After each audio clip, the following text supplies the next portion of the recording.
Next, we're going to take a look at how to solve for x-intercepts or zeros or roots of a function. Remember, all three of those words are interchangeable.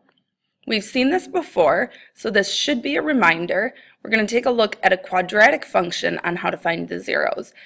When you find zeros of a function, you start by substituting 0 for y or f of x. Remember, f of x is function notation.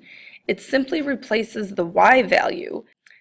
So we have 0 equals x squared minus 8x plus 15. Now when you have a quadratic equation, the way that you solve is by factoring.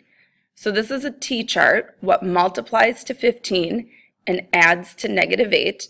When the lead coefficient is 1, you can factor it into the binomials right away. When the lead coefficient is not 1, then you have to factor by grouping. So on this one, we have -3 times -5 is positive 15, and -3 plus -5 is -8. So it works out. Once you've got it factored, you use the zero product property.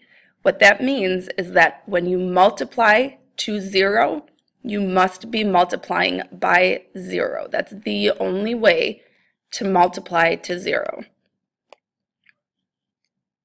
So we set each piece with a variable equal to 0, each term, each part of the product. So remember, when you're looking at this equation, this is the first part of the product, and this is the second part. So either the first something has to be 0, which is how we got our first equation, or the second something has to be 0, which is how we got our second equation. Solving for x, adding 3 to both sides, our first x-intercept is 3. We solved and got 3 for x when we substituted 0 for y, so there's our ordered pair.